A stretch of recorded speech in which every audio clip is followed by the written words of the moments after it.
وہ عورت بہت خوش نصیب ہے جس کی غیر موجودگی میں اس کا شوہر اس کے لیے بے چین رہے۔ جو انسان اچھا ہو اور ایک دوسرے کو سمجھنے والا ہو وہ کبھی ایک دوسرے کے جذبات سے نہیں کھیلتے۔ میاں بیوی کا رشتہ کبھی مقابلے کا نہیں بلکہ محبت کا ہوتا ہے۔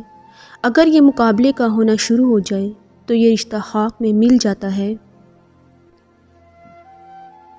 شوہر اپنی بیوی کی تعریف کم اور اس کا احساس زیادہ کرے کہ احساس بھی بیوی کے لیے کسی نعمت سے کم نہیں ہوتا۔ جس طرح اللہ پاک نے ماں باپ بہن بھائی کے حقوق رکھے ہیں اسی طرح بیویوں کے بھی حقوق ہیں کہ ان کو اچھا رہن سہن دینا، ان کی فرمائش کو پورا کرنا، ان کے ساتھ اخلاق سے رہنا وغیرہ شامل ہے۔ اور جو بھی انسان اپنی بیوی کے حق ادا نہ کرے، ان کو پورا کرنے میں نااہلی کا مظاہرہ کرے اور بلا وجہ اس کو رلائے اور یہی دھمکی دیتا رہے کہ میں تمہیں آزاد کر دوں گا، تو اللہ پاک فرشتوں کو یہی حکم دیتا ہے، جاؤ اس کے گھر، اس نے اپنی بیوی کی قدر نہیں کی، اس کے گھر سے برکت اٹھا لو، اس کو تنگ دستی میں مبتلا کر دو۔ اگر یہ شخص کوئی بھی دعا کرے تو اس کی فریاد مجھ تک مت آنے دینا اور اس سے اس وقت تک یہ چیزیں دور رکھو جب تک یہ بیوی سے معافی نہ مانگ لے اور وہ معاف نہ کر دے۔ یہ جب تک اس کے حقوق ادا کرنے کی پوری کوشش نہ کرے اس کی کوئی فریاد مت سنو۔ پیارے نبی پاک صلی اللہ علیہ وآلہ وسلم کا ارشاد مبارک ہے کہ دنیا میں 3 چیزیں ایسی ہیں جو مجھے بہت پسند ہیں اور جو بھی مجھے پسند ہے وہ میرے اللہ کو بھی پسند ہے، اور ان 3 چیزوں میں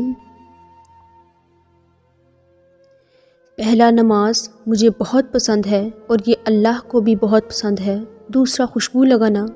مجھے بہت پسند ہے اور یہ میرے اللہ کو بھی پسند ہے، اور تیسری چیز نیک عورت یا بیوی مجھے بہت پسند ہے۔ اس کے اندر شرم و حیا ہو، وہ پردے والی ہو، اس کو کبھی کوئی غیر مرد نہ دیکھ سکے۔ دنیا میں ان 3 چیزوں کو ہمارے پیارے نبی پاک نے پسند فرمایا اور ہم ان نعمتوں کی قدر نہ کریں تو یہ ناقدری کہلاتی ہیں، اور اللہ پاک ہم پر کس طرح اپنی رحمت کرے۔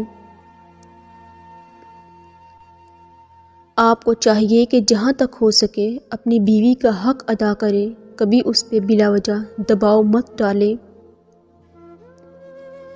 کہ ایک وہی تو ہوتی ہے جو تمہارے پورے گھر کو سنبھال کر رکھتی ہے، کبھی کسی کام میں کام چوری نہیں کرتی، ہر کام دل سے کرتی ہے، یہاں تک کہ گھر کو صاف رکھنا، بچوں کا خیال رکھنا، کھانا بنانا سب کچھ وہ اکیلے کرتی ہے، اور تمہارے کپڑے تک دھو کر استری کر دیتی ہے۔ اگر یہی کام تمہیں باہر کسی سے کروانا پڑ جائے تو ایک کام کے وہ ہزاروں پیسے لیتے ہیں، اور وہ بیوی سب کام اپنی خوشی سے کرتی ہے، کبھی گلہ تک نہیں کرتی۔ اس لیے ہمیشہ اس کی قدر کرے، اس کی بھی سنے، اس کا بھی خیال رکھے، ان کا حق ادا کرے، ان کی بھی مانے، پھر دیکھیں کہ آپ کا گھر دنیا میں ہی جنت بن جائے گا۔ آپ کے گھر اللہ کی ایسی برکتیں اور رحمتیں نازل ہوں گی کہ آپ ساری زندگی اپنے اللہ کا شکر ادا کرنے میں گزار دو تو بھی کم ہے۔ جب مرد کا رویہ کبھی میٹھا اور کبھی تلخ بن جاتا ہے تو سمجھ جانا کہ وہ پریشانی کا شکار ہے، اسے تمہارے حوصلے کی ضرورت ہے۔